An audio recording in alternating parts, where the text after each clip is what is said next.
Okay, no cussing. Stop recording is already okay. So yes, we are being recorded. So how is everybody's week? Well, let's pray in first. Wait a minute. Okay. Who wants to pray us in today?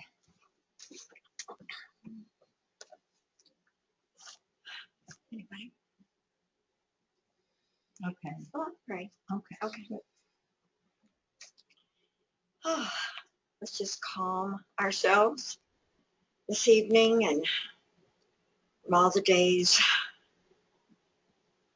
worries or situations that have arisen. Or let's just get in a peaceful spot and just breathe and just relax and be thankful that we're here this evening. Thankful to share with one another. Thankful to listen and to hear more of what we need to hear as far as our spiritual journeys and our Christ Center. And I just give thanks for each one of you and the opportunity to be here and to share with you and to just love. We just say thank you. Thank you, Spirit, for bringing us together and for this day. And let all the worries of it just melt away. We say thank you. And so it is. Amen. Amen. Yay.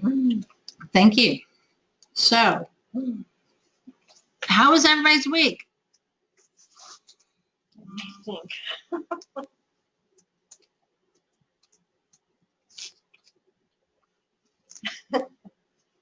Good, busy, fun.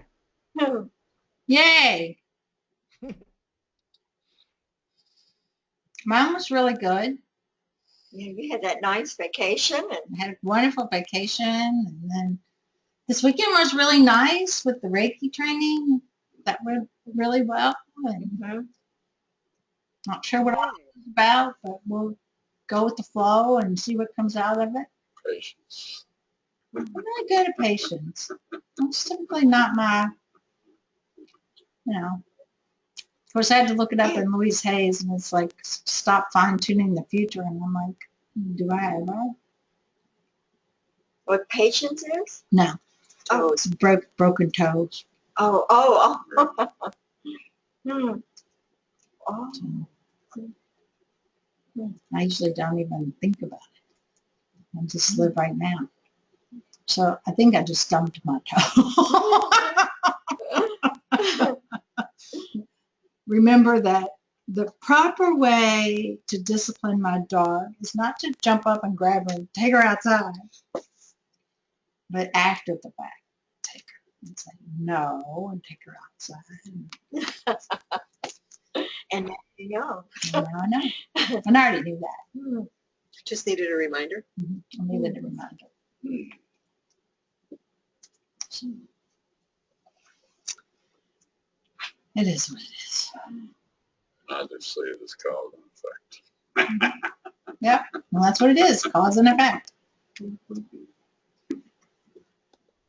I've been clearing out all week.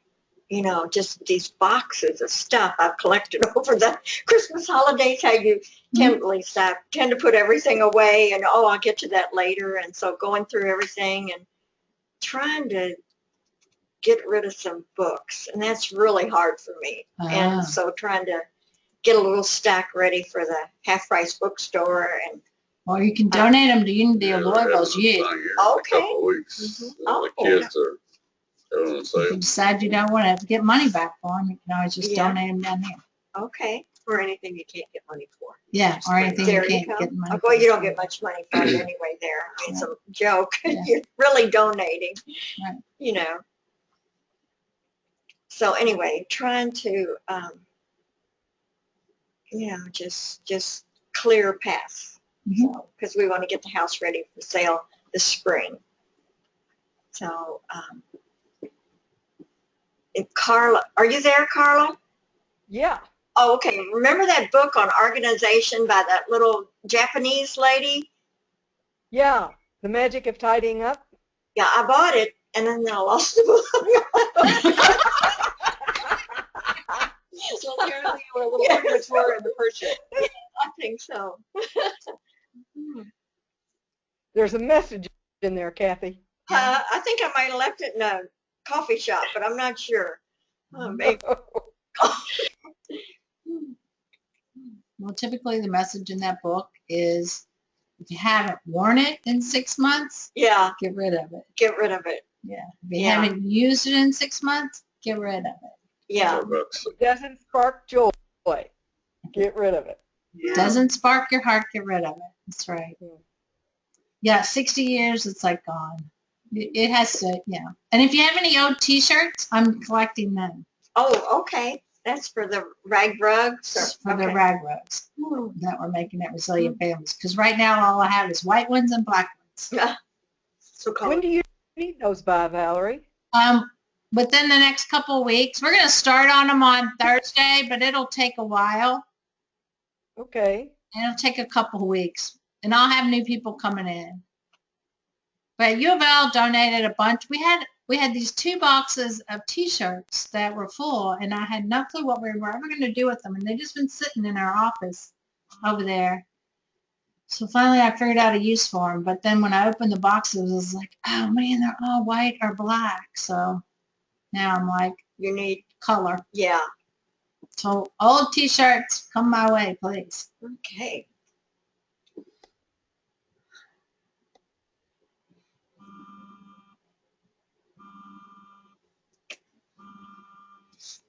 Sorry, my phone's ringing off the wall tonight. I don't know why. Let me turn it off. I need you guys to pray for weather tomorrow because I really want to come to that concert, daggone it.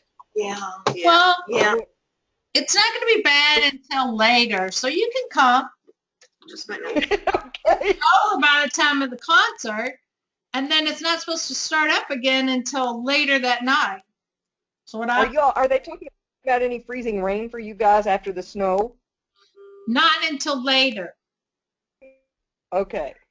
On Friday, we're supposed to get the freezing rain. We're not sure. Ooh. Yeah. Maybe Thursday, but not tomorrow. Tomorrow's still supposed to be cold, right? Mhm. Good. Yeah, up around 30, but that's still below freezing. Yeah. So It's supposed tomorrow, to start snowing tonight, later in the morning. yeah, 3 a.m. Yeah. It's supposed to warm up. It's Yeah. continuously gotten warmer all day, but it's not supposed to get above 30. So pretty much it's going to be snow tonight. Tomorrow we're supposed to get 3 inches. It's supposed to not stop midday tomorrow. We'll have the concert. Everybody will make it home safely. And then on Thursday, that's when the freezing rain could hit. Wow. And then everybody's going to stay home on Friday. Wow. Okay. Okay? Yeah. That sounds good to me. Except for Robin and Ray, and they'll be out in it because it's like, they laugh at us. Not with freezing rain, I don't. I don't mind driving in snow so much, but I try to stay off the roads when it's been freezing rain because nobody drives on ice. You can't. Yes. So. My Canadian husband's not a bit afraid to drive in snow, but he's afraid of the crazy drivers here that don't know how to drive in the snow. That's very true. Yeah. The interesting thing about that, though, is that it doesn't matter where you live, because in Minnesota it snows all the time, and nobody knows how to drive in it there either. Oh, Really? Oh, yeah. Well, they do in Canada. They really do. Yeah, they do in Canada. I have to admit that. Yeah. There's a lot of people in Minnesota who don't know how to drive in snow. Gosh. Usually the ones who cause the accidents, but are not in them. These people bother. This is driving me crazy. So my week was really good Mhm. up until yesterday. Mhm. And then what I noticed is that I still have a lot of balance in my life. If you consider that if you go from here to here over and over and over again, it's actually kind of balanced. It's just swinging a lot farther than normal. Because that's, everything's been either incredibly wonderful or not so much. And not a lot of in between right now. So, That'll shift. Just keep your focus. well, and the interesting thing is all of this stuff that's been really wonderful has been like, we went and got new phones yesterday, and we spent a lot of time together, and we had a really great time, and the kiddies are starting to get along. Everything that's been not so much has been stuff that I've had to deal with because of other people. Right. Yeah. Yeah. That makes sense. So I was supposed to be off yesterday. I had taken the day off, but somewhere in there I forgot to write down that I was taking the day off and scheduled an appointment. So I ended up going in for a couple of hours so I could do an intake with this person who's supposed to start doing exchanges this weekend. Got 10 minutes into the appointment, and he said, I'm not doing this. So for the next, I talked to him for about a half an hour, and he just flat out said he's not doing it. And so I went in basically for this guy to come in to tell me that he doesn't want to have anything to do with my program, and I didn't really need to meet with him at all. He could have told me that on the phone. Oh, So, yeah. So that's where we are. Yeah, that's kind of how it started yesterday. But then I went and got a new phone, so it was wonderful. Yeah, There you that's go. great. Yeah. So personally, everything's good. Personally, everything is good. You can't control what other people do. No, what I can control is how I respond to what other people do, and that's a little bit where I'm struggling somewhat.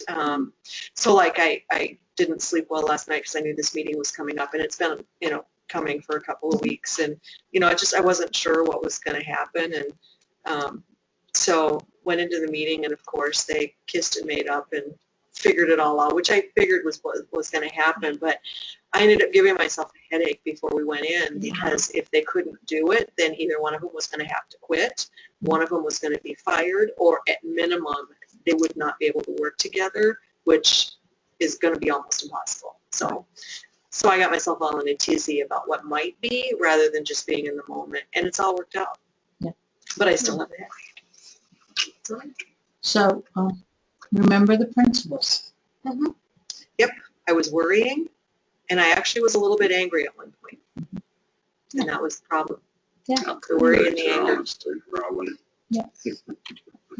And so that's just part of it, just remembering every day that I will not be angry. I will not worry. And I will not worry. And when the negative arises, I'll notice it and let it go. Because it's going to happen. Yeah. And you got to be honest with yourself. You are going to get angry. But when you recognize it, you just got to let it go. Yeah. And the headache is because when I start to worry or anything, I really clench my jaw, and I've been doing it for a very long time. Yeah. It hurts right here. Note to self, go home. Do you have any sports cream or anything like that? Rub it on your jaw. Ray's got some stuff that he puts on his arm that's got, yeah. So rub that on your jaw and then right here. That'll be a good Are place the too. temples. Because that's, when I had migraines, one of the remedies was from the doctor. Sports cream, put it on your temples, put it on your jaws, and on your third eye. Are you saying sports cream?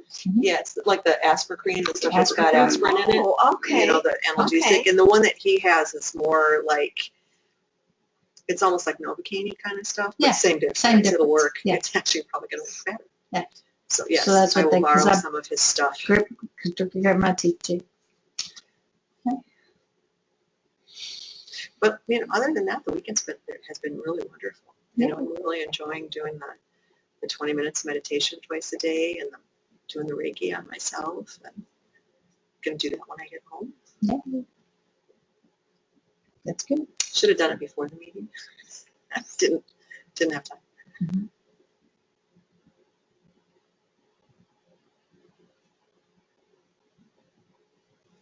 Are you there, Carla? Carla? I heard it go off. Oh, Yeah, she might be still trying to get her camera to come on. we're in a little book study together, and Carla and two other ladies, and I can't think of the name of the book, but it's on the art of dying, or I'm trying to think. There is one called Carla. The Art of Dying. Are you there? That's Jenny. Oh, that's Jenny. Anyway, the chapter we were on today was on forgiveness, Mhm. and there was a word she used in there she called it consight. In other words, looking back Mhm. at things rather than in a kind way. Look Oh, and hindsight. hindsight Yeah, instead of that would be Hindsight. interesting. to look at things in a kind way or Mhm. another way. I thought that was kind of cool. That word consight That's a good one. instead of That's good. hindsight. Unity put out a new, today, I just happened to see it this afternoon, a new web video on forgiveness with the meditation, daily word. Oh, It's a Nice. daily word meditation. I'm trying to get my foot. Mhm. Okay. So go to Unity Daily Word and look at the video. It's pretty cool. So you go to Daily Word or? Yeah. I mean, today's was on forgiveness. Is that what you're Uh-huh. referring to? And then they have a video meditation too that they posted today. Here, let me find it. Where's it posted at?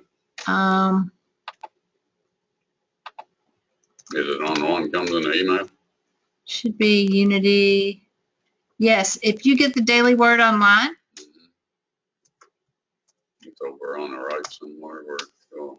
they have meditations and stuff. Uh-huh. Let's see.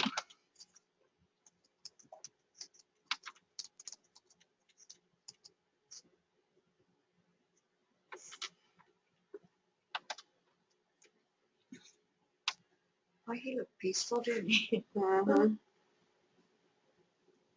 Let me pull it up. You know what? Let me do it this way. It'll be easier.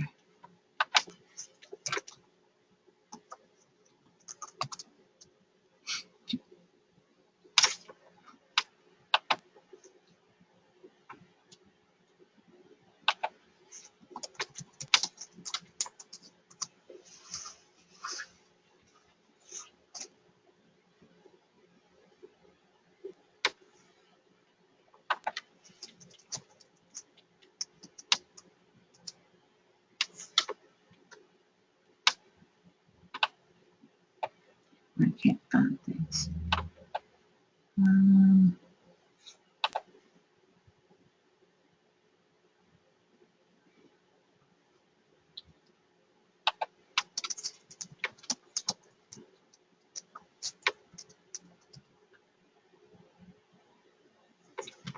Okay.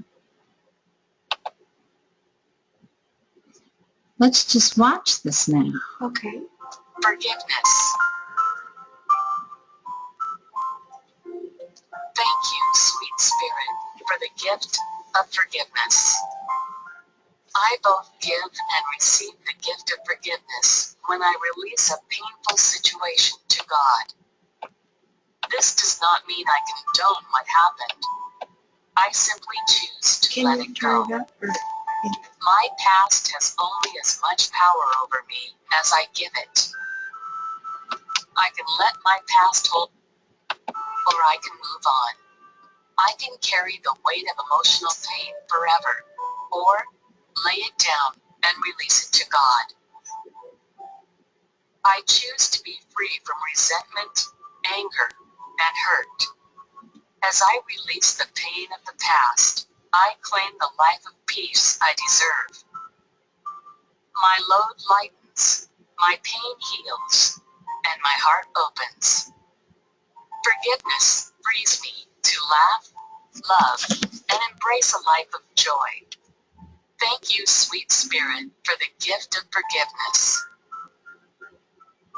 He will wipe every tear from their eyes, mourning and crying, and will be no more.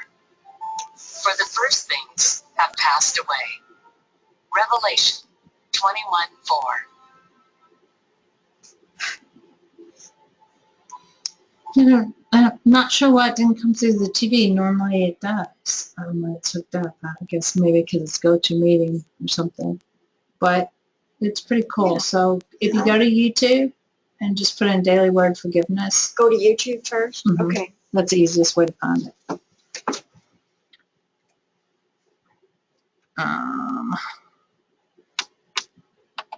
listen to that one. Okay. Where'd my people go? There we are. Is anybody else still here? Is everybody gone? Carla's back. Carla's back?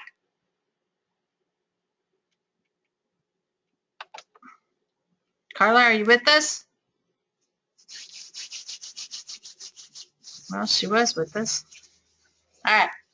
It says we have 3 people here, so she must be here.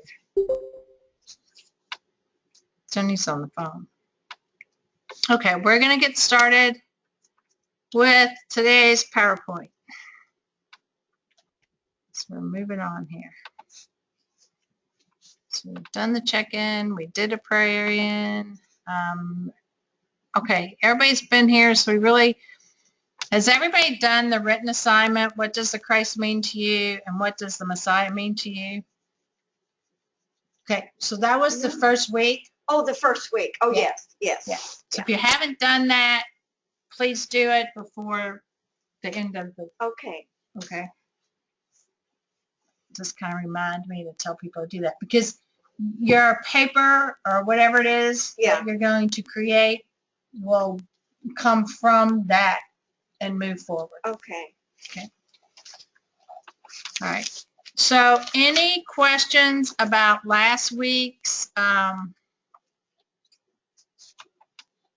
class?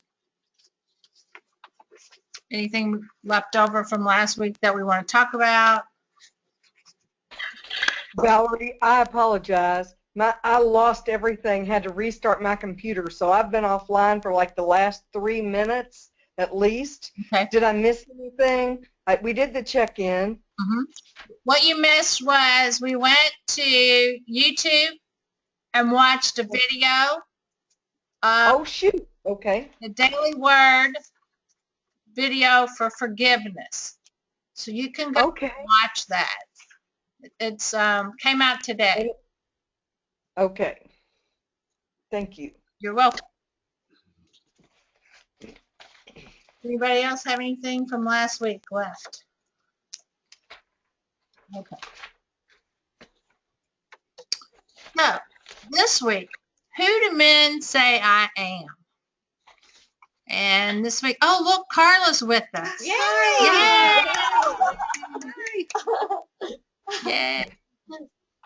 So, Mark 8:27 through 30 is the first one that we're going to look at. We're going to look at 3 verses tonight. So, Peter's declaration about Jesus. Jesus went on with his disciples to the villages of Caesarea Philippi. And on the way, he asked his disciples, "Who do people say that I am?" And they answered him, "John the Baptist and others, Elijah and still others, one of the prophets." He asked them, "But who do you say that I am?" Peter answered him, "You are the Messiah." And he sternly ordered them not to tell anyone about him. Okay, in this Lamsa Bible, Simon Peter answered, saying to him, "You are the Christ, the Son of the living God." Yeah. Okay. Mm-hmm. So, what's the difference between the Messiah and the Christ? Well, the revealing word has that the Messiah is the promise of the visible manifestation of Christ, and the Christ is a divine man or person within. Okay. Does that kind of... And Jesus is a name that represents the individual expression of the Christ idea.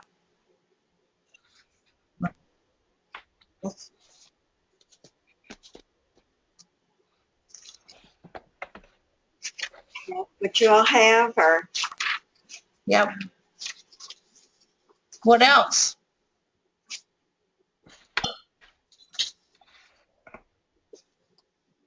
When I looked up John the Baptist, it said physical man who bears witness to the light and prepares for the dawning in consciousness. Mhm. Okay. I looked up the word multitude. Where did I see that? Maybe that was not in this one. Was multitude in this one? Let's see. One of these that had multitude, but it That's said, not in this one. okay, I'll wait then.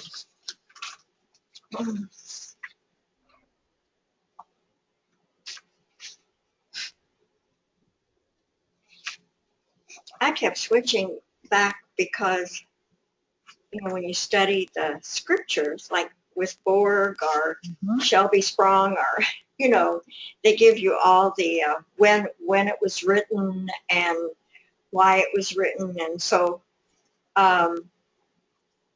Mark was written about 70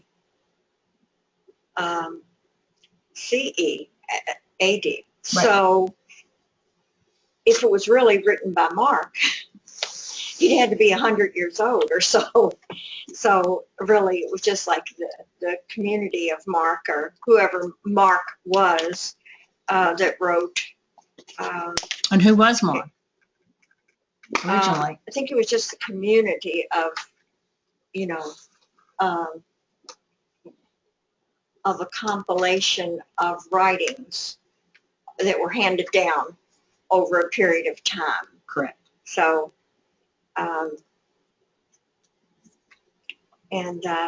he had I read a secret motif in all his writings, like, don't tell anyone who I am. So that secret motif runs through his scripture. Why was that? Well, the reader is sort of following along with this. The reader knows that this is really the Messiah. That's what he's saying to you, but he's kind of hiding it in his words. That he didn't, until Jesus' death, he didn't want the full revelation known.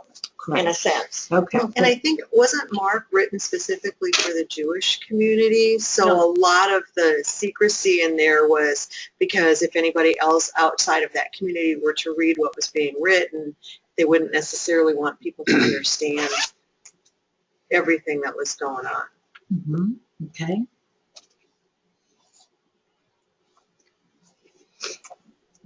Anything else? Let's see.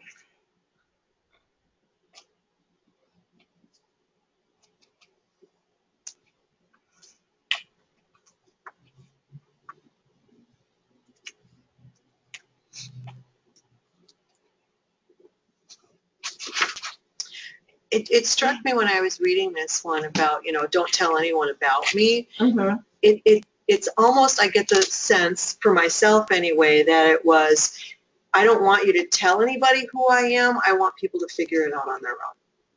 I don't want you to go out and tell people that I'm the Messiah. I want people to come to that understanding based on what I do and what I say. And, because if you tell somebody something, it has less impact than if you figure it out on your own. Okay.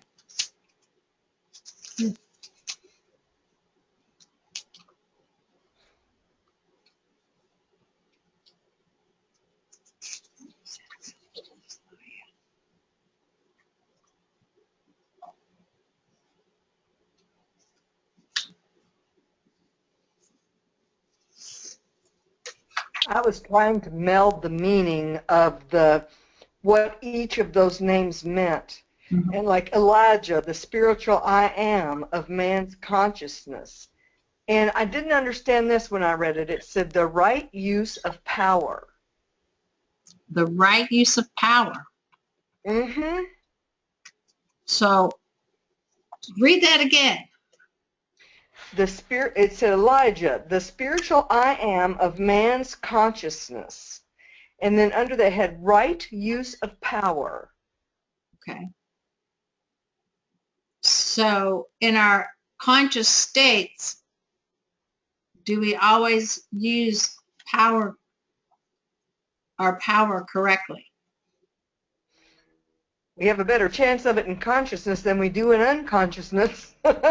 Right. all you have to do is look around the world right now to see places where power is not being used in an effective way. Mhm. And what is our power?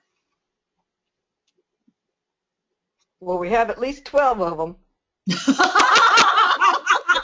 Good answer. Very good Hey, answer. all So right. the faculties of man, and there are 12, says Charles. There could be more.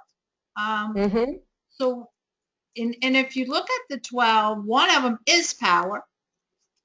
And what is that one? What are we talking about? Is it life? No. I've always had a problem with, is it Judas? Judas, each one of the apostles is by one of the powers. Right. And they have Judas by, I think it's life. Yes, Judas is And I life. never quite understood that. Do you? Mhm. Yeah. So Judas represents the new life, that life that when we let go and get out of our own way comes through. What's that? Hello? Like an answering machine.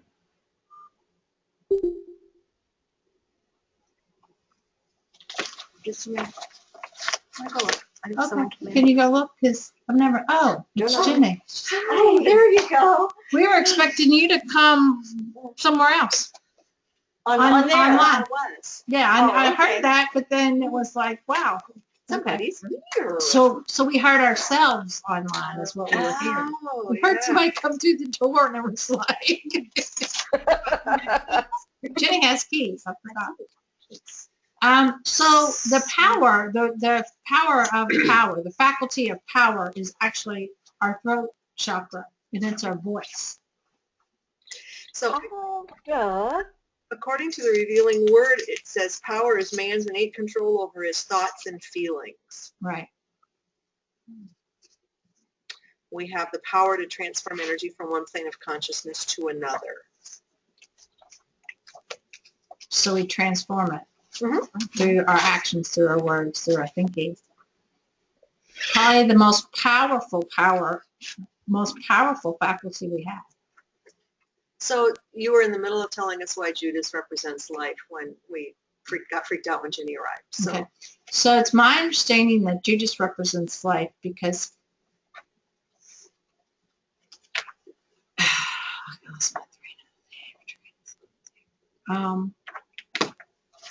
through him, the Christ was risen, had risen. So he released Yeah. the spiritual life, or Mhm. in a way. Mhm. The ascension By was through. betrayal. I never could.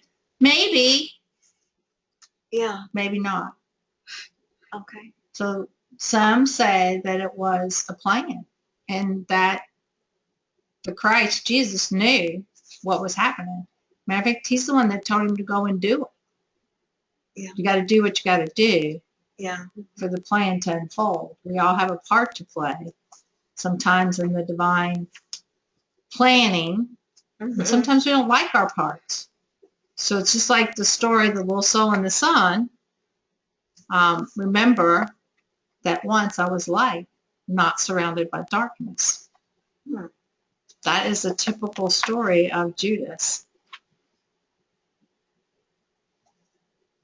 A child's version of it, which is really an adult story. And some say he wanted to force Jesus's hand, maybe because he felt like he was the Messiah Inside. and perform miracles, but he, so that's the reason he did it. But he was trying to hurry the prophecies. yeah, right. Yeah. But I just wondered, why they used Judas. Yeah. So that's a good thing to look up for next week. All right.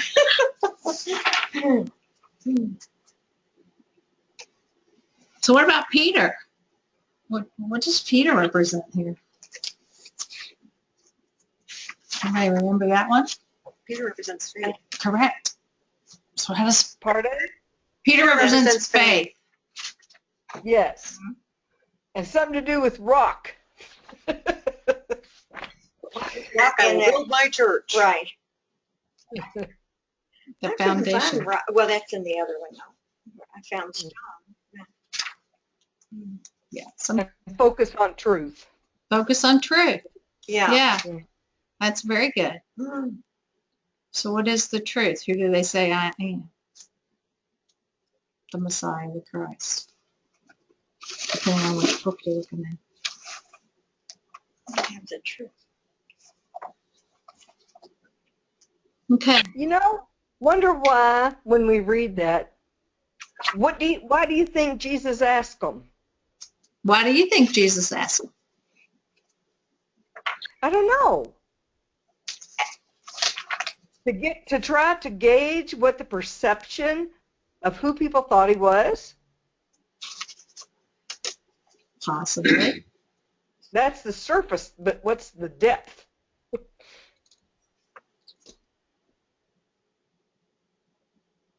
I don't know. What's the last two words in the sentence at the very top?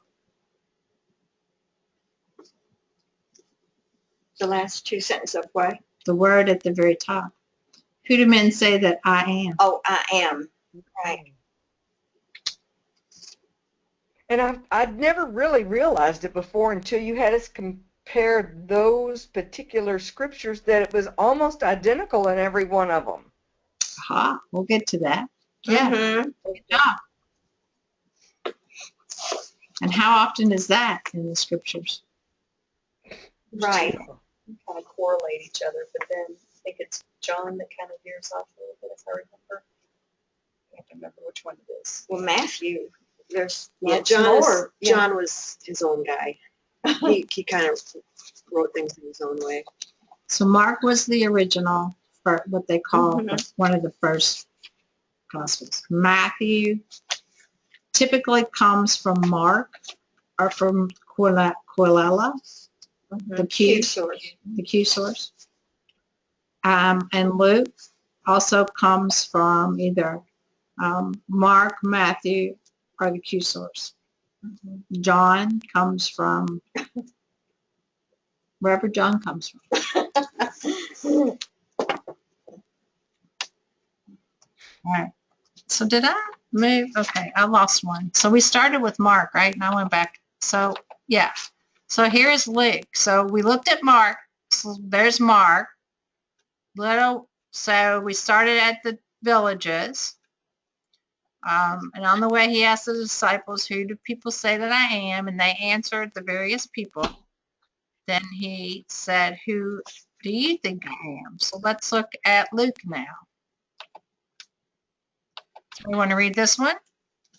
Sure. You want me to read the whole thing? Yeah. Once when Jesus was praying alone, with only the disciples near him, he asked them, who do the crowd say that I am? They answered, John the Baptist, but others Elijah, and still others, one of the ancient prophets has arisen. He said to them, but who do you say I am? The Messiah of God. And that's kind of where mine ended. No. And he sternly ordered and commanded them not to tell anyone. And the Lamsa Bible had one of the old prophets has risen.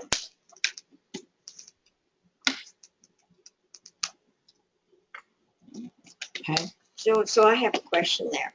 So some folks might say that they believed in reincarnation.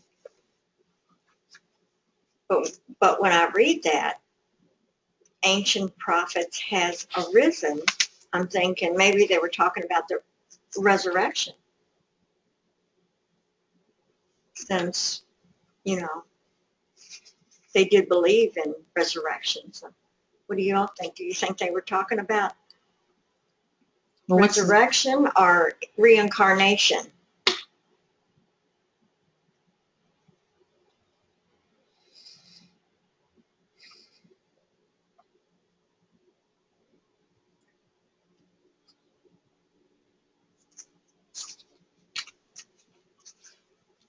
Anybody?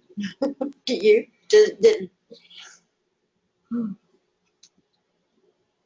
So So what's the difference between resurrection and reincarnation?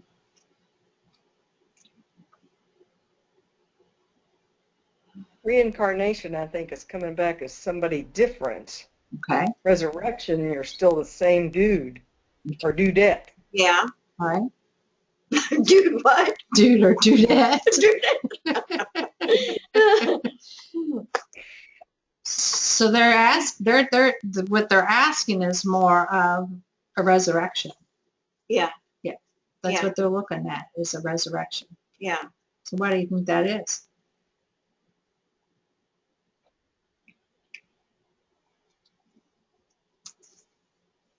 There were a lot of religions that had gods that resurrected. Mm-hmm. I think Zoroastrianism or one of those, and so they had heard about this. Correct. But a lot of people will say reincarnation to that. Yeah. I've heard. Yeah. And that could be because they listed so many. That could be like what? Because they listed various people. Right. Yeah. So are you coming back as John the Baptist or Elijah or Right. one of the other ancient prophets? That would have to be reincarnation, wouldn't it? I mean, if he was coming back as that. If he was coming back as them. Yeah. Yeah. And this is also the point at which, we stop one verse short. It's when Jesus is warning them that there's going to be some serious crap going on, and that he's going to have to suffer and be rejected, and he's going to be killed. So that wasn't in Mark? Pardon? So that part wasn't in Mark, was it? Yeah, it is. That's what I'm saying. It says in Mark, it said, then on 31, then he began to teach them that the Son of Man would have to suffer a great deal and be rejected by the elders and the high priests and the scribes and be killed and rise again on the third day. Okay. And then on this, it's almost the same. And he said to them, the Son of Man must suffer a great many things, and he will be rejected by the elders and the high priests and the scribes, and they will kill him, and on the third day he will rise. Okay. Almost verbatim, isn't it? Jesus really say those things are, they were written, projected back so many years later, after things had already happened and Christianity had developed a little, and they were trying to come up with a system or condense what they had heard over a period of years. Uh-huh. Yeah. And It must have. I think the writings also, these were Jewish scholars, a lot of them, and they knew what the old prophecies had said about what it would be like with the coming of the Messiah and what all, everything that had been prophesied. So, I'm not saying that it didn't happen the way they wrote it, but they were writing this to show that Jesus was the The Messiah. fulfillment.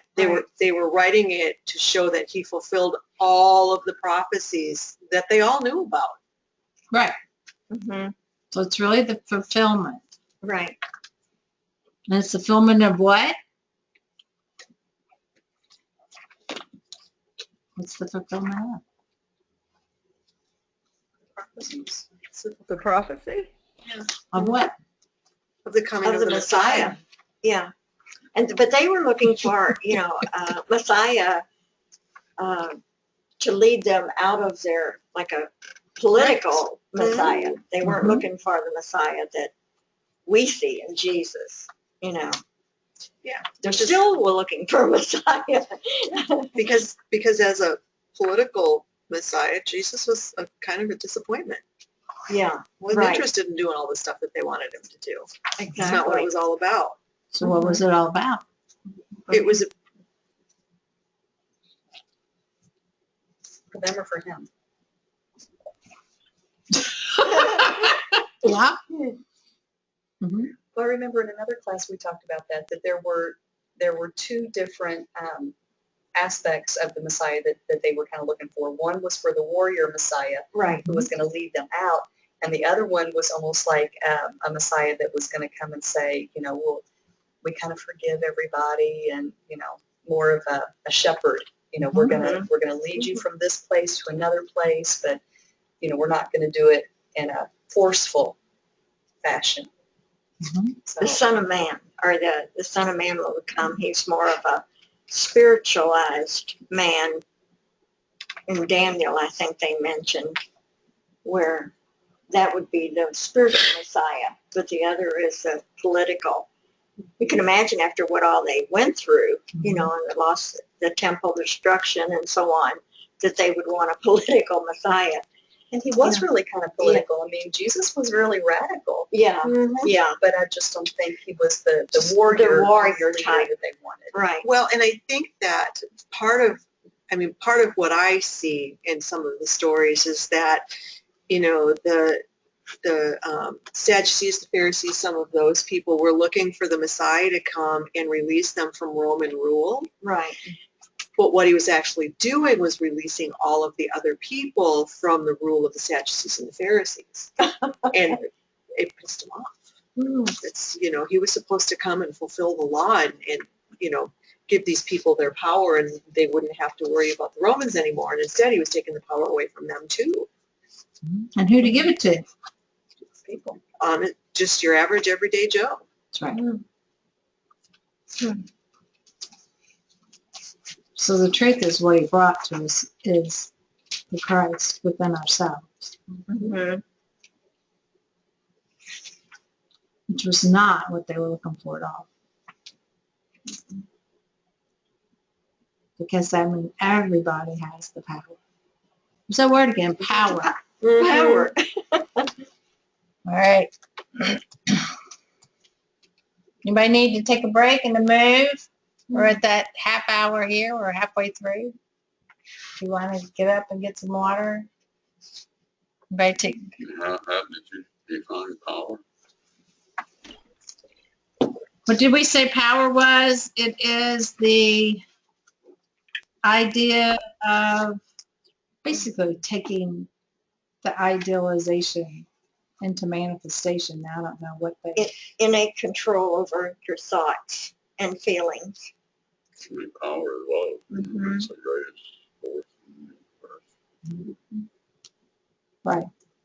But there's two sides to that. Okay, so what's the opposite of it? It's that balance.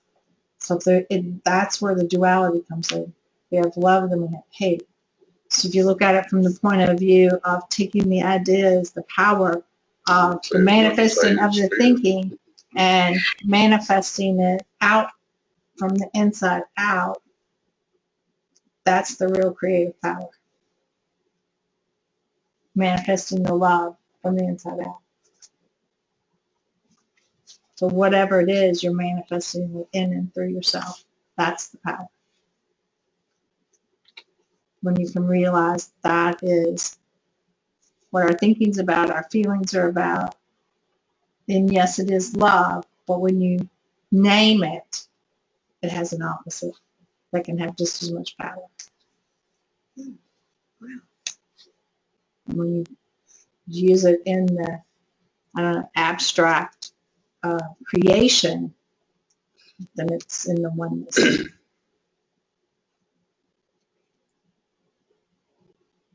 One of the things that surprised me when I was reading through this and trying to look up the definitions and stuff was that I would have never characterized any of us as a prophet, which I read was a teacher who receives the inspiration of spirit, receives divine ideas and guidance.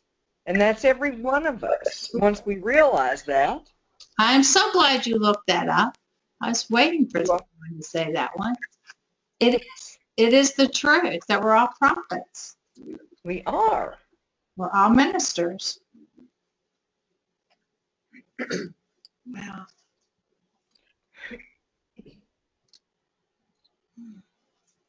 So how much responsibility does that put on you? Phew.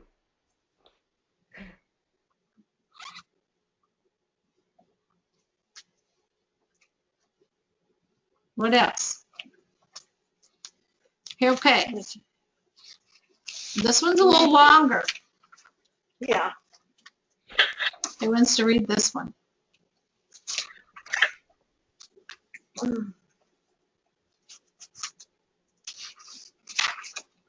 Can I read it directly from the Lancet? Sure. Go ahead. Okay. When Jesus came into the country of Caesarea Philippi, he asked his disciples, saying, "What do men say concerning me, that I am merely a son of man?"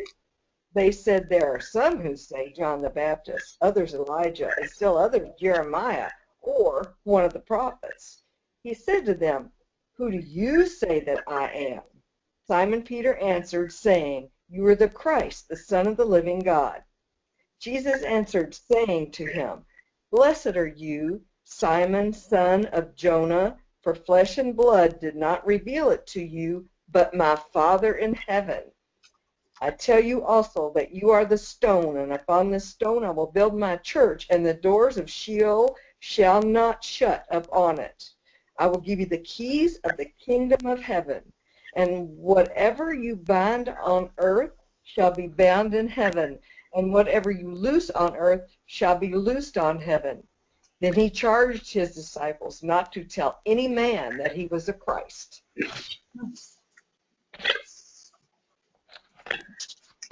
And it does go on and predict that he would die and rise again in 3 days.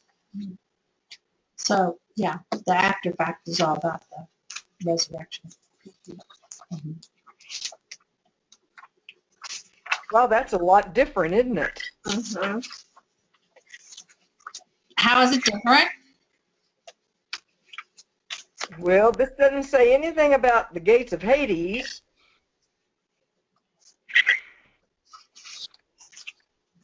Let's see.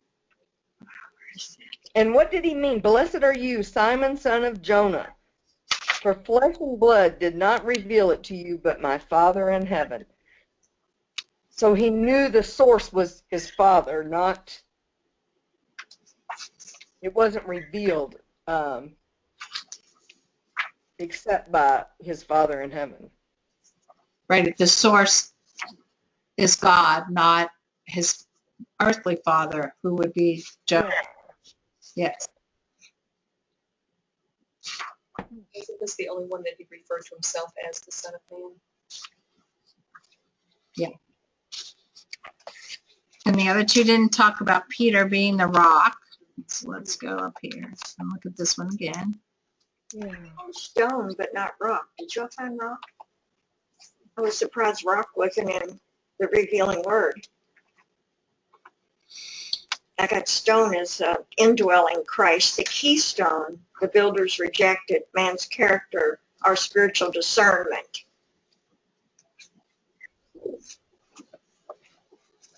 You make it stone. It says rock in the international. It says rock. Yeah, one of them said, Carla, did you say rock or stone? The lumps. Let's see. "I tell you also that you are the stone, and upon this stone I will build my church, and the doors of Sheol shall not shut upon it." Well, what the heck is that? Is that a place? Sheol. Well, one. Well, look at this one and tell me. So can you I want see? to show y'all something. Okay, so that is Hades. And what is Hades. Yes. the place? Now, does Hades mean hell as we think of it? I found no, this no. little. Can you all see this? Yeah, it is. No. This was in the Bible, and this was the Hebrews' interpretation of the world.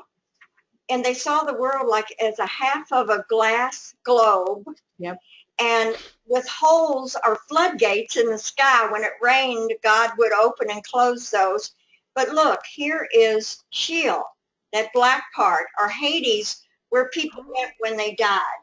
So that was their concept of, you know, The underworld. heaven, the underworld, and Oh. I happened to run over that yesterday and see that. Wasn't that neat? That was Can I have a copy of that, please? sure. You Thank can you. have this. I'll make a And- copy for everybody and email it to them. Okay. It's I so always like interesting when you stuff like read this. all that. The holes for the stars to come through the heavens, and It was my understanding that Sheol was the name of the garbage dump right outside the city of Jerusalem, that where all of the trash and the refuse and everything went. So there was Yeah. always fire there because there was Yeah. time people were, I think at one point they said the children were sacrificed and that it was just a horrible place. Yeah, I was trying to figure out how to spell Sheol. it. Sheol. I don't see rock in the Metaphysical Bible Dictionary either. yeah, I didn't see it in there either. I guess it's stuck with stone.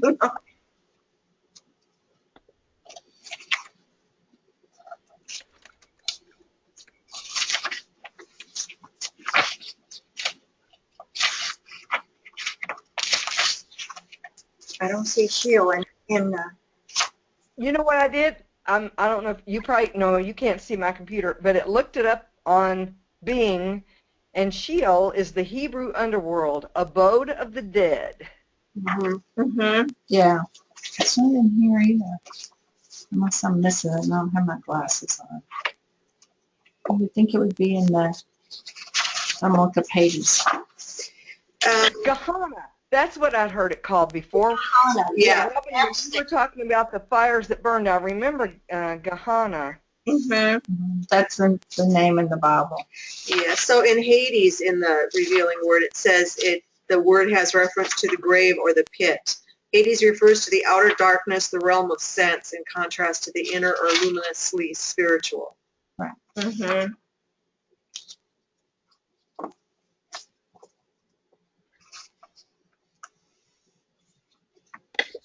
Outer darkness, yeah. So if you look up the revealing word, it says the New Testament, it means not to be seen, not to be looked upon. Hades is a Greek word. The Hebrew word meaning the same thing is Sheol. In the English version of the Bible, it is generally translated as hell. It is supposed to refer to the unseen world or the abode of the dead. In reality, however, the word has reference to the grave or the pit. In the Authorized Version, in many places in the Old Testament, Sheol is interpreted grave or pit. And then it gives some examples.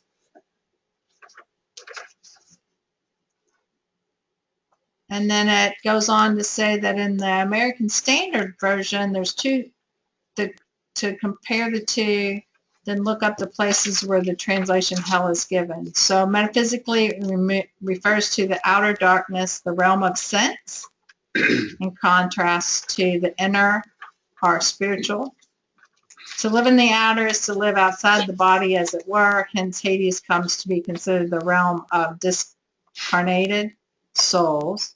An individual consciousness, it may be likened to the darkened and silenced condition of seemingly error when we have withdrawn from it all the power and substance, our thoughts about it and beliefs in it. When we have denied it, put it away from mind and body. Hades denotes the burning out of sight, out of thought, of mind, of the above which the overcomer has risen, of that which has become inactive in his consciousness. May also be referred to a state of purification.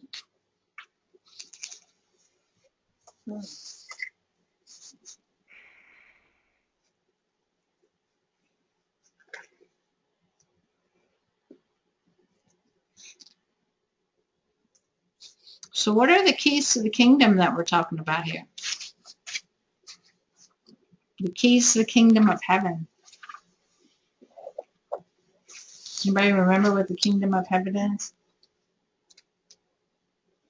From previous class. Realm of divine ideas, everywhere present, or the fourth dimension is what I have. I got that out of the Metaphysical Hasselback book. The keys to the heaven is our Christ consciousness. that realm in man's consciousness where he knows and understands illumination. So, And somewhere I was reading it, affirmations and denials. Yeah, that's in Revealing Word.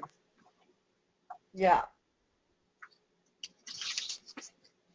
And then we all have them. Nobody is without the keys. that's right.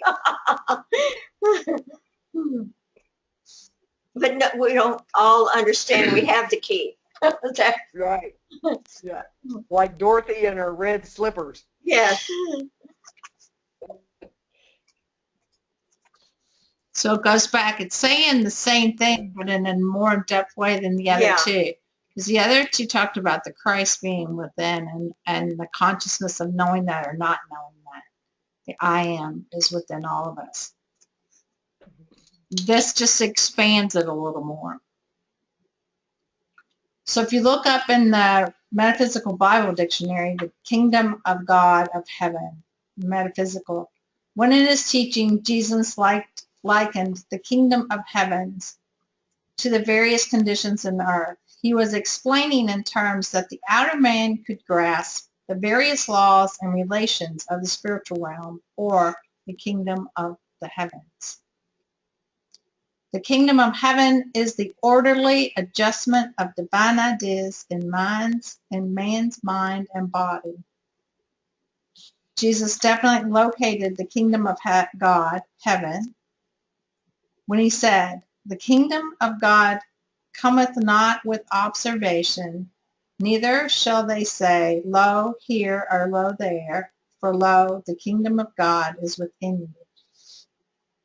In order to find this kingdom, man must become conscious of divine mind and its realm of divine ideas and be willing to adjust his thoughts to the divine standard. Man adjusts his thought world to the kingdom of divine ideas through a process of denial by which he eliminates from consciousness all inharmonious ideas, and through affirmations of truth by which he establishes himself in harmony with divine ideas. Heaven is not confined to man's consciousness. It is everywhere present. When man's mind and body are in harmonious relationship to divine ideas, his true thoughts flow into the realm of manifestation and bring forth the kingdom in the earth as in heavens.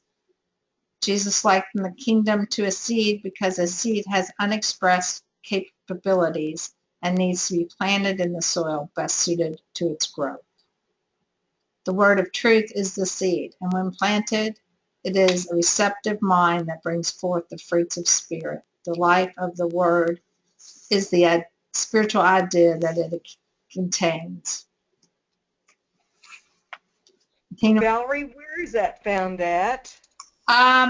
Page 387 and 388 in the Metaphysical Bible Dictionary. Thank you. Yep, and it goes on for a while still there.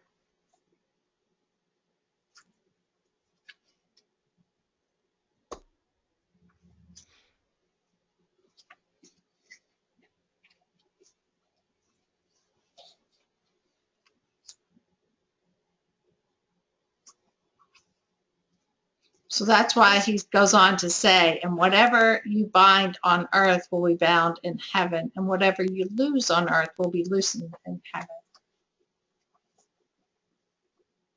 So whatever thoughts we bind up with in our earthly sense, in our Adam consciousness, which is that human consciousness, we carry into our spiritual consciousness until we are willing to let go of it.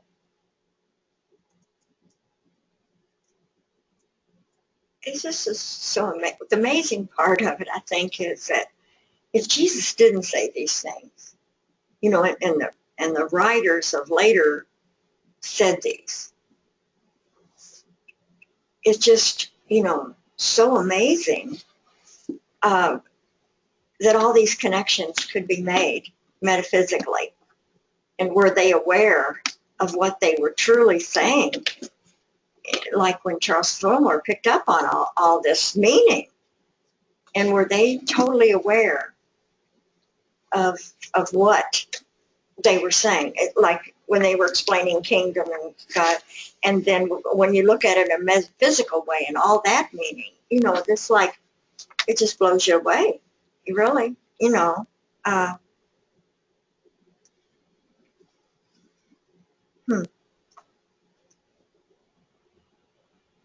So.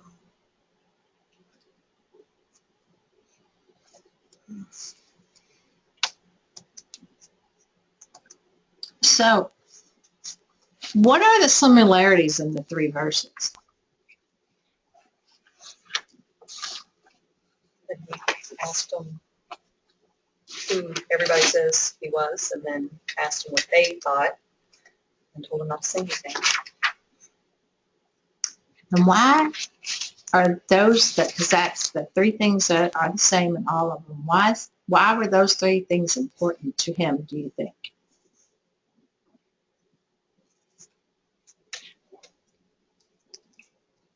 To Jesus? Mm-hmm. There was such a person named Jesus Yes. that lived in this time, Right. going through these trials.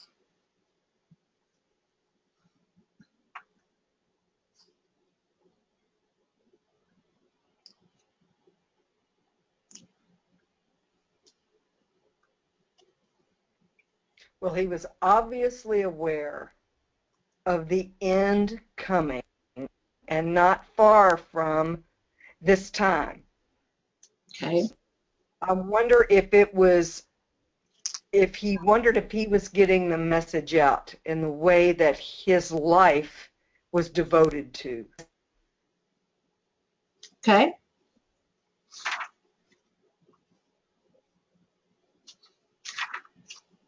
You remember at one point in the Bible, I can't remember where it is, he asked them what they thought, and they told him, and he said, oh my gosh, aren't you guys ever going to get this? I'm never going to be able to leave because you just can't seem to get this through your heads. You remember? I mean, I'm way paraphrasing, but it was close to that. Okay. Yeah. I think it's important for all of us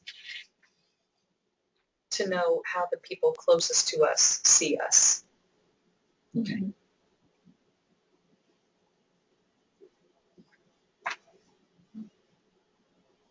And the writers who put it all together were trying to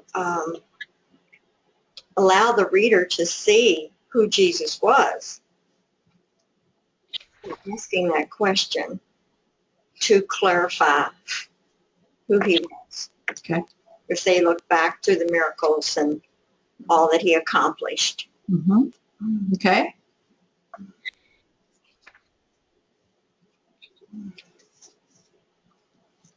What are the differences in the three verses?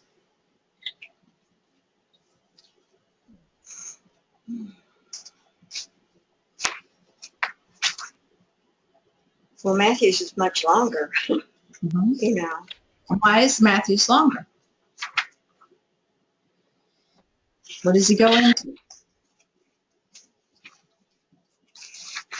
Let me see, where did Matthew go? It goes into who is Peter, in the church, and Okay. I think it was written for a different audience. yeah. And I'm trying to remember how it worked. If Matthew was the one that was written for Jewish people. Luke, I think, was more for everybody. And Mark was the original, so it was just this, I don't know if there was a specific audience necessarily on that one. It was the source, I think, for the other two. But they were writing for different audiences. So they included stuff in Matthew that wasn't in Luke because it was aimed at an audience who would understand more of that stuff than what the Gentiles might have.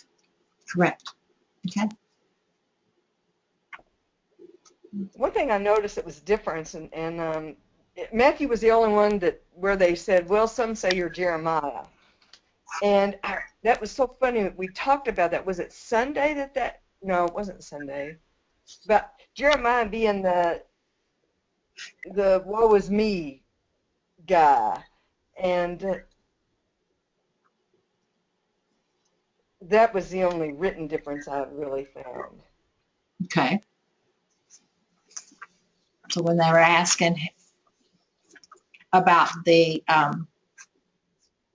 resurrection, and Matthew he included Jeremiah, and the other ones they said either an ancient prophet or just somebody else. Yeah. Okay.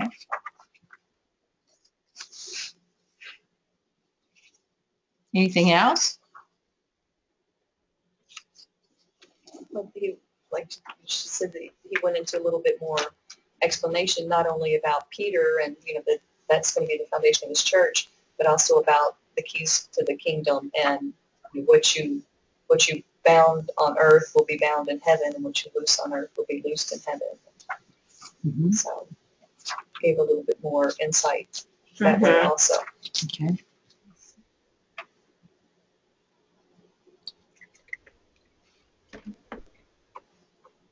Anybody else? Okay. So what do these verses mean to you?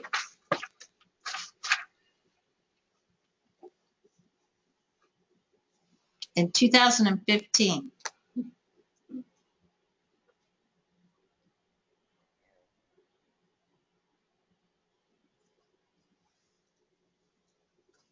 Why are we here studying it? Over 2,000 years later. Right. These 3 verses.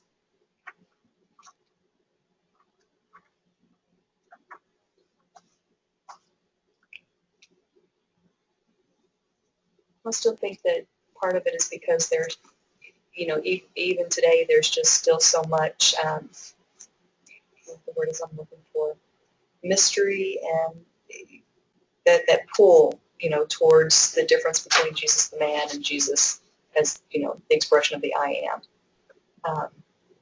And the fact that, in that verse, he talks about the keys to the kingdom, and, this is what you do, and this is how you get there, and it is within you. So I think that that's what makes it relevant to me today. Okay. For me, it really is, each of us is the Christ, and each of us has been charged with living that lifestyle. And so for me, it's really, are my actions and my words and the things that I say and do and believe projecting the Christ into the world, or is it something else? And I don't need people to tell other people that I am the Christ, because people should be able to know based on my actions and my words and the things that I do. And if that's not happening, then I'm off track. Okay. And through unity, I think the whole thing about being saved, we don't need to be saved. We've learned that we are the Christ, the good. We were born good and not sinful people. And saved just means that, we can save ourselves through learning more and just the awareness of Jesus' teachings are helpful in that and what he taught in our own spiritual growth.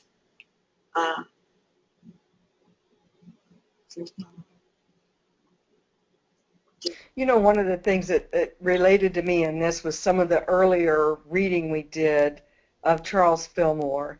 And sometimes when I'm in prayer, instead of saying God, I will say Jesus, because in my heart, Jesus feels like more of a sibling, a brother. And I can pray with him as part of me, sometimes easier than I can, the concept of God. And I just have that. It feels like a relationship, and I think I think these verses to me help us search through the introspection in our own selves of who we are, how we relate, and that I think that it demonstrates we need to ask our own selves, Jesus is the way shower, who are we? Mm. Mm-hmm. Yeah, that's a good question. It helps. I mean, for me personally, Jesus shows the nature and character of God. Mm-hmm. And without that, I accept that. Yeah. But to me, God, there's so much all in mystery that that's why Scripture is so beautiful to me. Yeah. And it paints a clear picture of the love of God. Right. Aren't there some facets of unity or movement or something that kind of want to do away with so much Jesus and incorporate more of a world, Buddha, worldview, and maybe de-emphasize Jesus and, There is a question in the unity movement about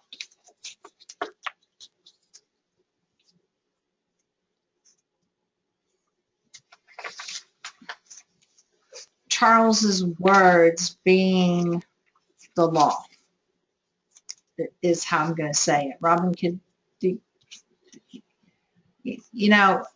people question whether we should deviate from the basic Fillmore teachings, period. right. Yeah. Not necessary. And so the basic Fillmore teachings are Jesus is our way shower. Right. He never discounted that there were other prophets. Right. But what he taught was from the point of view of Jesus as the way shower. Yeah. I think. And he said, pray in the name of Jesus Christ, remember? Yes, and we always Yeah. did when I was growing up. I mean, that was something that in and through, Through the name and the power of Christ Jesus. yeah, in and through the power of Jesus. Because all his writings are, the whole revealing word is about the New Testament, and Jesus. Yeah. Now, he was into a lot of other things originally, was he not? And continued to be throughout his life. Yeah. Mm-hmm. Mm-hmm. And that's what I'm saying. He did not discount them. Right. But when he was doing his teachings, it was all based on the truth as he saw it. Yeah. And through his own interpretation of the truth that came in and through him and Myrtle. Mm-hmm.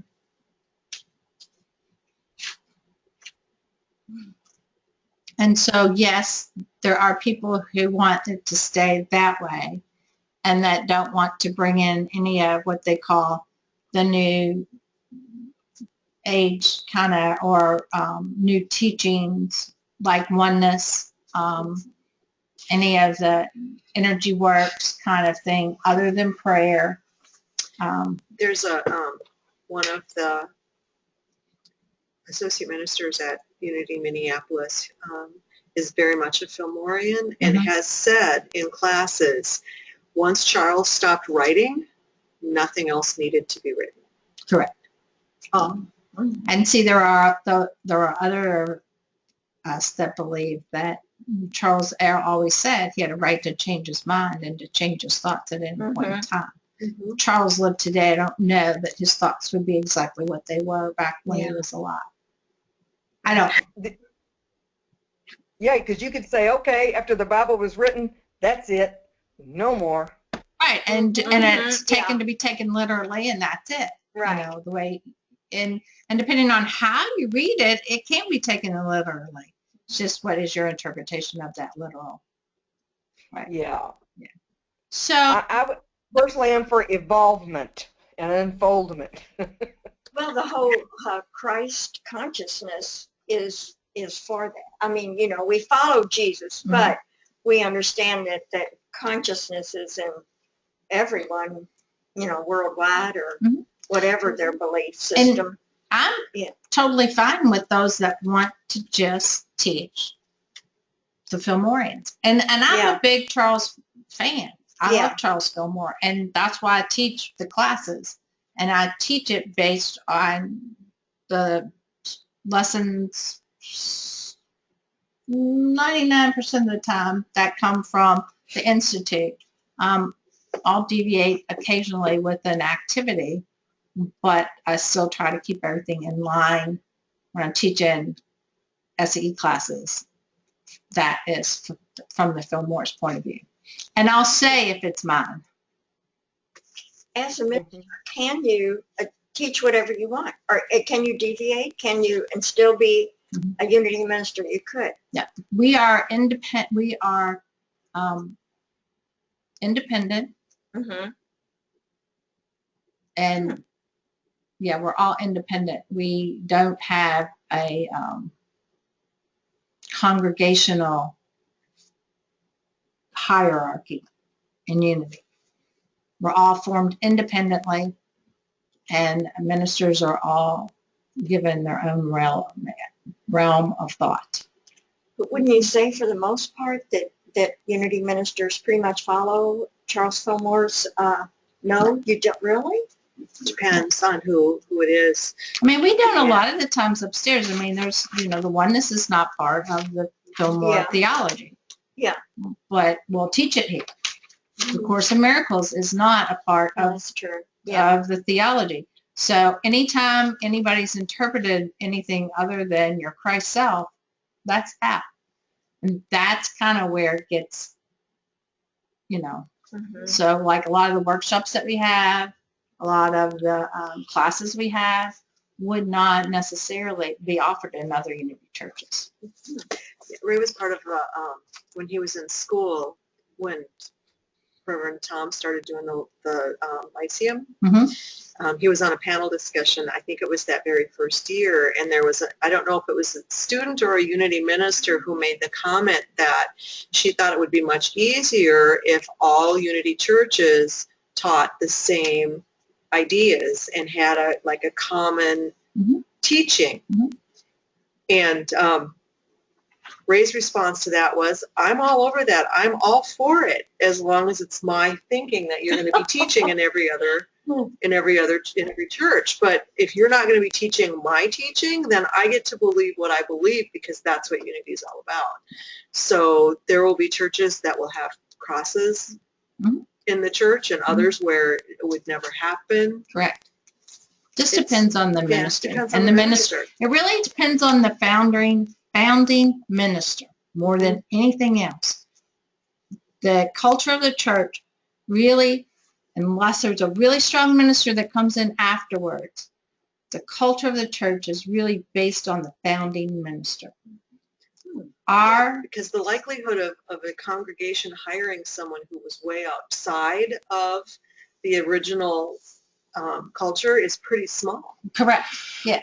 So once you have a culture in a church, and that's based on the founder, whoever founded the church. So like Unity of Louisville, we're 105 years old because and this is my thinking, we were on the cutting edge right when Unity was being sourced out from Charles. He didn't originally want to have ministers in churches. That wasn't his goal. He just was teaching. Mm-hmm. So once he said yes, then some ladies that were in Louisville, Kentucky, who had been studying more so with Myrtle than with Charles, okay, they continued to do their study group. But there were 8 of them. So you had 8 strong women who started this church.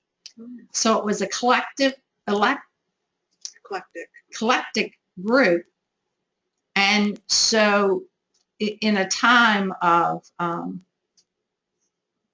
resurrection of our country, and they were very prosperous in their thinking. So you have a very strong-based church here. And really open to lots of different ways of doing things, lots of different ideas. Yeah, because you had 8 people who really started it. Lots of stuff about healing, lots of stuff about prosperity, because those were the things that those women were really interested in. That's right. That's what they were interested in. They were interested in the healing and the prosperity. Yep. So I've been in a lot of different churches in a lot of different places across the country, and in my experience, the only things that you're always going to get in every Unity church that I've ever been in is the reading of the daily word, the prayer for protection, and the peace song. Some do the Lord's Prayer, some don't.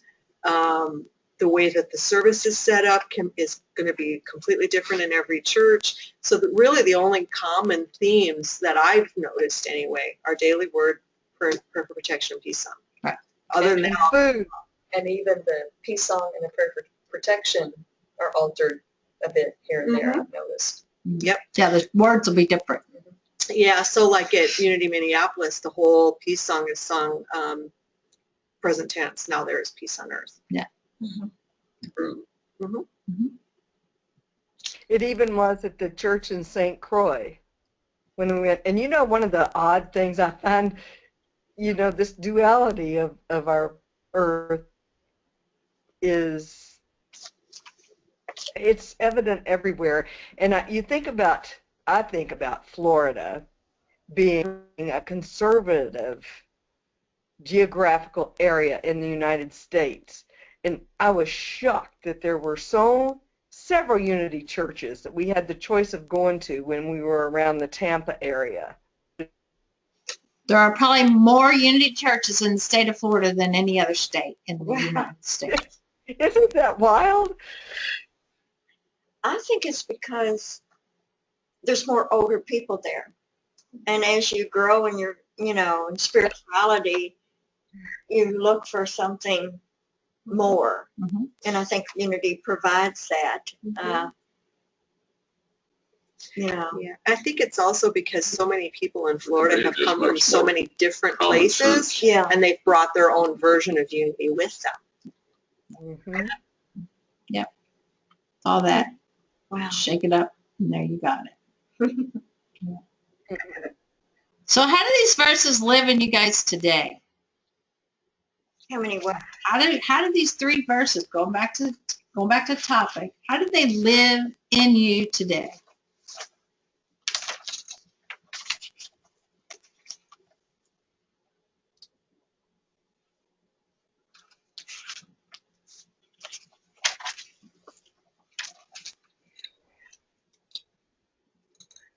I think we are the manifestation,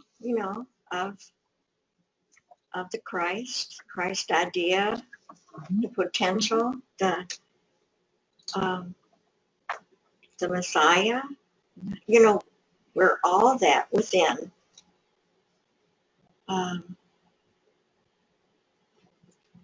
Yeah. And for me, it really is kind of how I evaluate how I'm living in the world. Mm-hmm. Do people see me as someone who is giving and kind and loving, or, am I something other than that? If I'm not living in joy, and if people don't see me as loving and, forgiving and all of that stuff, then I need to change what I'm doing. Yeah. Good. Anybody else? Remember, there are no right or wrong answers. It's just where we're at. For me, it's realizing I'm not alone. Okay. There is a higher power within me Good. that will lead, guide, direct, Yeah. heal. I mean, I could just keep it going. I mean, it's beyond belief. Yep. Mm. Good. And through meditation, looking for and receiving divine ideas and divine guidance, and asking, what is mine to do today? And seeing as Robin said, what really is the litmus test is what is the fruit that we're bearing while we're here. So this is interesting. Very I just good, Carl. flipped this open to Proverbs chapter 27, verse 2. Let a stranger praise you and not your own mouth, another and not your own lips. It's very appropriate. And there it is. And there it is. Yeah. And to remember who we are. Because even though we know this, there are times we forget it. Yeah. And Like we were talking this morning, Kathy, about how we're fine until something hits the fan, and then we can become angry or become who we're not. Right. And anything that we do from that seat is not productive for us. Right. It's not helpful. no, it's not. So you're all right.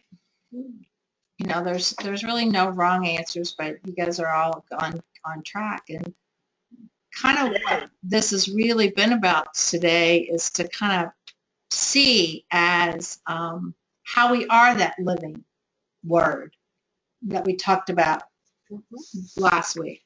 We are the living word, and how we portray that in our humanness. And sometimes we forget, and we have to let it go and forgive ourselves and move forward. And part of what I did here with these questions on the last two slides in Unity, and I don't know how many of you guys know this, so I'm going to tell you now.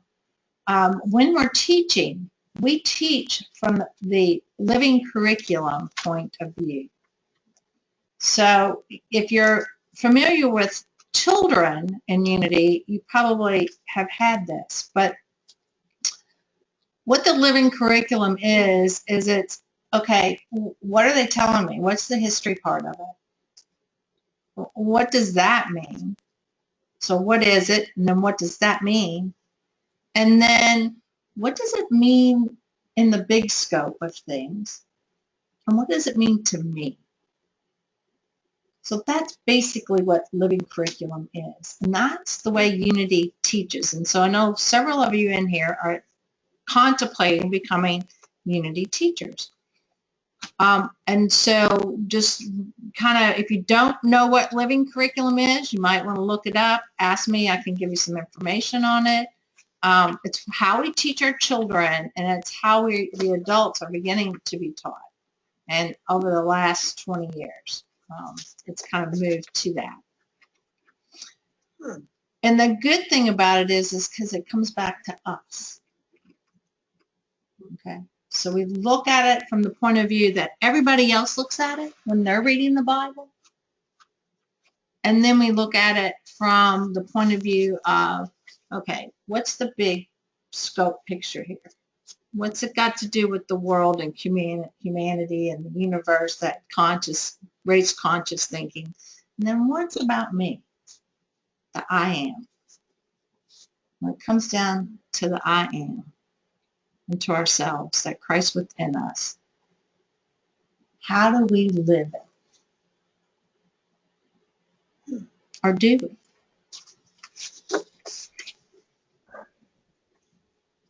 Do we want to?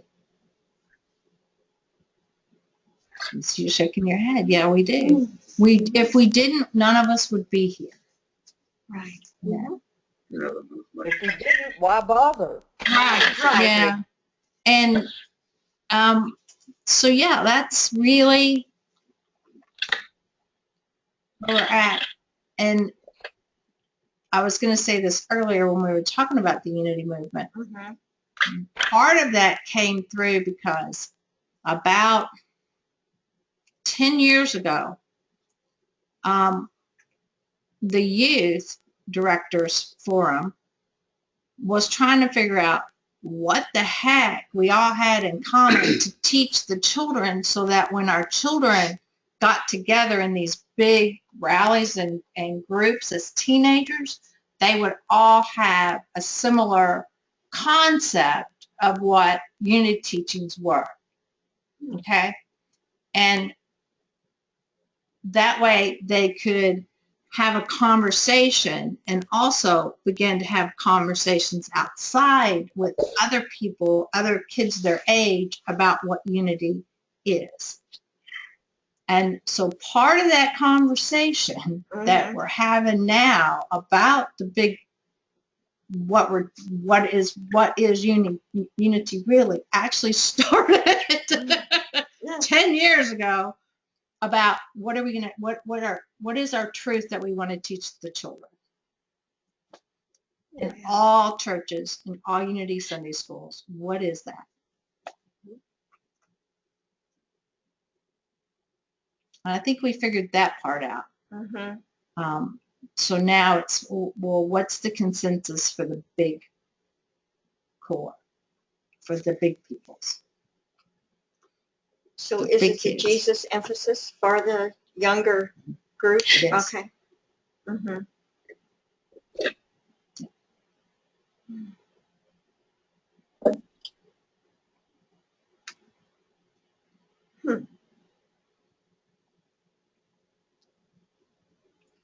This last sentence says, we are all in our personality wearing the mask that conceals the real, the spiritual I am. And that says it all. So in our humanness, we wear the mask of the spiritual I am that we really are. Okay. Any other discussions or anything like that? I was hoping we were going to get into next week's stuff, but we didn't, so we won't. Any questions, comments, anything y'all want to talk about next week that I don't have on the agenda with all the Johns? John should be interesting. Yeah. At least some of them are just like one sentence. So don't freak out when you see all those. Some of them are just like one sentence. There's several of them that are just one sentence. And one random Matthew. And one random Matthew. You want us to do the same thing with those that we did with this week's? Yeah, we'll look at each one, figure out what it is, and we'll discuss. How we relate. We'll discuss them in groups of depending on how big they are, and then we'll look at them just like we did this week, and asking those 4 questions: what's similar about them, what's different, and why are we looking at them, and what do they have to do with me? Or whatever else you find that strikes you about your own self with the verses. Do we just have 5 weeks? 5 weeks is all we I have. was thinking we had 6. Okay. So the recordings that we've had for the last 2 weeks, including tonight, will be 3. Should be online tomorrow. Does anybody have any reason why I should not put them online? No, I mean, Okay, right. So 1 and 2 weeks will go up tomorrow. I found them, and yeah. Tonight I will I have to convert it. So once I get it converted in the morning, I'll try to get it up too. Okay. All right.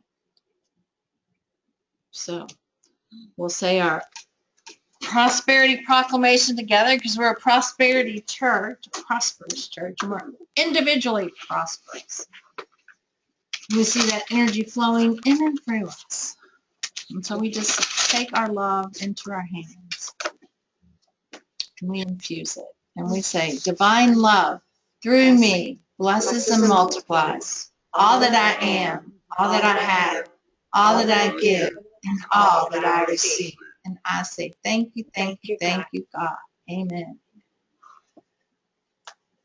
Question about So Valerie, we need to sign up for this class on the unity.org site. Unity And then, Institute. pardon? You go to Unity Yeah. Institute. Yes, that's correct. Yes. And then do you have a set fee or a suggested love offering for this? No, we just do a love offering to the church, Okie dokie. whatever it is. And that's it. You do it either however you want to do it. At the end of the class seems to work for most people. That works for me. I don't care. Works for the church. We're really open. We just like to teach. I do. I love to teach because, you know, I learn more and more every time I teach. And I get to listen. You know, I'm not the one coming up with all the answers. I get to come up with the questions. It refreshes it for you. It does. You know. And I look at it from a different point of view. I mean, I've probably taught this class 4 times, so I grow I as I teach. sincerely appreciate you doing this online. Thank you. Thank you. Yeah, I really like this new format. So here, Thank let you. me get this off of here so we can actually see you. There, yeah, bring you back on. There you are. So yeah, I really like this. And Jenny's here too. Our camera just isn't, Hi, Jimmy. so next week's homework is whatever it is in that thing. All the Johns, that's what it is. And Matthew. All the Johns and one Matthew. That's kind of interesting. All right. You have a question, Jenny? I do. I have a question about Course in Miracles because I've never read it, never done it. Mhm. So I downloaded it Mhm. on my Nook. Mhm. But there's also That's big. yeah. But there's a guy who does like a daily lesson. It's from the workbook. Mhm. So my question is, if you're new to Course, is it better to, I mean, does the workbook kind of correlate with the course, or are they independent? And which, I just don't know how to approach it. So the way, and I learned the course through Jack Poole, okay, because that's the person that, you know, and most people read the course and do the workbook simultaneously. So there's the chapter, and then there's the chapter in the book. Jerry has it online. If you go to Unity, I think it's still up there. I might have to check. I don't know if the course is still up there or not. Metaphysical Bible Interpretation is. I don't know if Jack's course classes are still up there or not. I don't remember seeing. Yeah, then it's not. But typically you study, you read it, and then you do the workbook, and you don't move on until you've got it. So it's not like, okay, today I'm reading this one and I'm doing this. It's today I'm reading this one. I'm going to do the work until I actually got it, and then I move on. So I always used to teach that once I got to lesson 4, I'm still working it. It's kind of like the 12 steps idea. When I started doing Course in Miracles, I'm not even sure how many years ago now, I spent 3 months on the first lesson because I was trying to do it on my own. Yeah. And as soon as I got into a group, it was like, oh, I get it. Yeah. Well, see, and that's what I'm You definitely want to start with lesson 1. Yeah, start with jump in lesson and 1. right. Don't go anywhere else until you get lesson 1. I remember doing it years ago, and I was here. You know, I came, Mhm. but I just left because I just couldn't get into it. If you're For new some to reason. Unity, Yeah. you've got at the enough time. going on trying to learn Unity Right. without Mhm. somebody telling you that it's not real. Yeah. Right. That scares people away in the beginning. Yeah. The reality, and it's true Yeah. that the physical world Yeah. is the way we see it. It's Yeah. just the way our brain visualizes it, and it's not real. If you know physics, you know that, Right. Yeah. but The course still, teaches oneness in a very interestingly hard to understand way. that's correct. It does. It does teach one. I agree. I finally got through the course. I would read a sentence and I'd say, now, what the heck did that say? You know? So that's what I'm trying to figure out, what the T1I1 and T1I5 and all that. I don't know what all that means. Jenny, let's just get you a workbook and a book, and then you'll see. Yeah, 'cause there's the actual text. Yeah, that's the text. And then that's there's the a T. teacher's manual, Right. and then there's the workbook, and Right. sometimes that refers to which of those three you're looking at, possibly. Yeah, probably. And sometimes it's, you know, they'll every sentence or every so often is numbered. Mm-hmm. So it just depends on. So I've always wondered about that, and I've never had the urge to explore it any further. So am I missing anything huge by not doing that rather than immersing myself in Unity teachings? In your opinion? When I was working towards my license, I didn't have time to do anything but Unity teachings. And that was my goal at that point in my life. And so that's what I stuck with, you know, and then I would mess with the course on the side. I finally got through the course. But it took reading the book Disappearance in the Universe for me to pick up the actual book of the Course in Miracles and do the work. And the other thing I want to ask is, are there, not that I'm interested right now, I'm like you, I've got to really stay focused, but are there any mastermind groups that are open in Unity downtown? Currently, at this time, we don't have mastermind groups. We've had in the past, and if somebody's interested in leading one, well, I'll be glad to put it on the calendar. If you're interested in having one but not leading one, I will put out feelers to a couple people I know that do mastermind groups to see if they're interested in facilitating a group here. I think that's down the road. I think I'm going to do what you did and just concentrate on this. This is enough to do. It's another commitment for a while. Yeah. Yes. Now, one thing that you might want to think about, especially if you're going to become a licensed teacher or go on into, you know, if you think that you might go on to a ministerial type program, is to do the,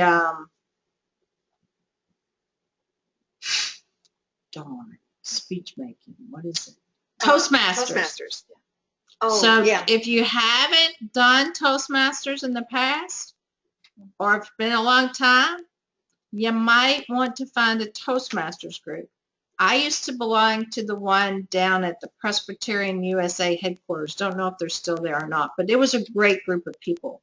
Actually, a person here from Unity introduced me to them, and I loved that group. For what purpose, Valerie? To learn how to speak in front of people without using fillers like I just did. Yes. Yeah. Yeah. I had that training in my professional life, so. There you go. Yeah. Any other questions, comments? All right. I love you all. I bless you. I behold the living, loving Christ in each of you, and we will see you tomorrow night. Yay! We know that the roads will be clear and everyone's going to make it to the concert, including the artist. And Oh, Did they say? yeah, they were staying at Dave Defoe's, but they actually moved off the hill today because Dave's not there. And nor if Dave was there, it wouldn't be a problem because he would just get out his plow. But he's not there, so they decided. You all stay warm. Thank you. thanks.